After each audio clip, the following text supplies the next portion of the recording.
আসসালামু আলাইকুম এভরিওয়ান, সবাই কেমন আছেন? আশা করছি যে যার মতো ভালো আছেন। আজ আমি আপনাদের সাথে শেয়ার করব টমেটোর টক বা টমেটোর খাট্টা রেসিপি। এই মৌসুমে কিন্তু বাজারে অনেক টমেটো পাওয়া যায় অল্প দামে, তাই কিন্তু সহজ রেসিপিতে এই টমেটোর খাট্টাটা আপনারা না করলে মিস করে যাবেন।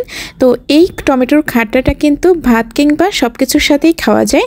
তো এই টমেটোর খাট্টাটা তৈরি করতে যেমন সহজ, এটা খেতে কিন্তু অনেক বেশি দারুণ হয়। ছোট থেকে বড় সবাই কিন্তু এটা অনেক বেশি পছন্দ করবে। তো চলুন আর কথা বাড়াবো না, চলে যাব মূল রেসিপিতে। প্রথমে দেখতেই পাচ্ছেন আমি এখানে হাফ কেজি পরিমাণ টমেটো নিয়েছি, আর এখানে আমি পাকা টমেটো নিয়েছি, আর টমেটোগুলোকে ভালো করে ধুয়ে তারপর এরকম করে কেটে নিয়েছি। এখন চলে যাব পরবর্তী স্টেপে। চুলোতে একটি প্যান বসিয়ে এর মধ্যে আমি দিয়ে নিচ্ছি তেলটা দিয়ে তেলটা গরম হয়ে যাওয়ার পর এরপর আমি এখানে দিয়ে নিচ্ছি হাফ চা চামচ পরিমাণ পাঁচফোড়ন, তারপর দিয়ে নিচ্ছি একটি শুকনো মরিচ। তো বড় সাইজের একটি শুকনো মরিচ আমি মাঝখান থেকে চিড়ে দিয়েছি। এরপর আমি এখানে 2 কোয়া রসুন কুচি দিয়ে নিচ্ছি, দিয়ে এখন একটি স্প্যাচুলা দিয়ে ভালো করে নেড়েচেড়ে এগুলো ভেজে নিচ্ছি। তো এগুলোকে কিছুক্ষণ ভেজে নেওয়ার পর এখন আমি এখানে দিয়ে নিচ্ছি স্বাদমতো লবণ, তারপর দিয়ে নিচ্ছি 1 চা চামচ পরিমাণ লাল মরিচের গুঁড়া, এরপর দিয়ে নিচ্ছি 1 চা চামচ পরিমাণ ধনে এবং জিরে গুঁড়া। এখন একটি স্প্যাচুলা দিয়ে ভালো করে নেড়েচেড়ে মশলাগুলোকে একটু কষিয়ে নিচ্ছি। কষিয়ে নেওয়ার পর এখন আমি সেই টমেটোগুলো দিয়ে নিচ্ছি। টমেটোগুলো দিয়ে এরপর স্প্যাচুলা দিয়ে নাড়াচাড়া করে এই মশলাগুলোর সাথে মিশিয়ে নিচ্ছি। এগুলোকে মিশিয়ে নেওয়ার পর এখন আমি একটি ঢাকনা দিয়ে ঢেকে 5 মিনিট জাল করে নিব, আর ফিরে আসবো 5 মিনিট পর। 5 মিনিটের মধ্যেই কিন্তু অনেকটা পানি ছেড়ে দিবে। তো দেখুন ফিরে আসলাম 5 মিনিট পর, আর এখন দেখতেই পাচ্ছেন অনেকটাই পানি ছেড়ে দিয়েছে এই টমেটো থেকে। এখন আমি স্প্যাচুলা দিয়ে নেড়েচেড়ে দিচ্ছি। তো নেড়েচেড়ে দিয়ে এরপর আবারও 5 মিনিটের জন্য ঢেকে দিয়েছি। ঢেকে দিয়ে এরপর 5 মিনিট পর আবারও ঢাকনাটি উঠিয়ে নিচ্ছি। তো দেখতেই পাচ্ছেন টমেটোগুলো কিন্তু এখন অনেকটাই নরম হয়ে গেছে।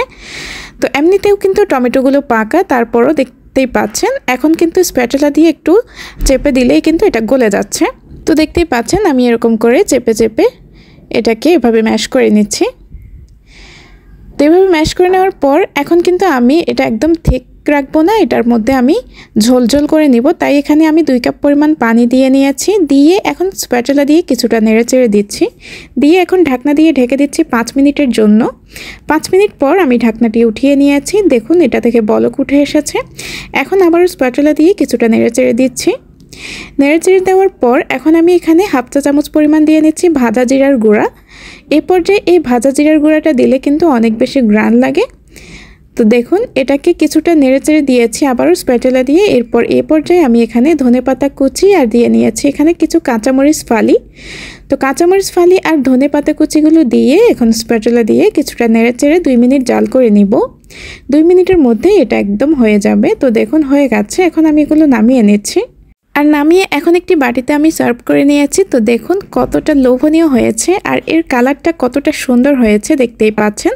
একদমই সহজ রেসিপিতে আপনারা এই টমেটোর খাট্টাটা বানিয়ে দেখবেন, তাহলে বুঝতে পারবেন এই খাট্টাটা কতটা মজার হয়। এই রেসিপিতে এটা বানালে বাসার সবাই কিন্তু আপনার অনেক বেশি প্রশংসা করবে। আশা করছি রেসিপিটি আপনাদের ভালো লেগেছে, আর ভালো লেগে থাকলে অবশ্যই ভিডিওটিতে লাইক, কমেন্ট এবং শেয়ার করতে ভুলবেন না, আর চ্যানেল সাবস্ক্রাইব করে সবসময় আমার পাশে থাকবেন। তো আজকের মতো আমি এখানেই বিদায় নিচ্ছি। সবাই ভালো থাকবেন, সুস্থ থাকবেন, আর আমার জন্য দোয়া করবেন। আল্লাহ হাফেজ।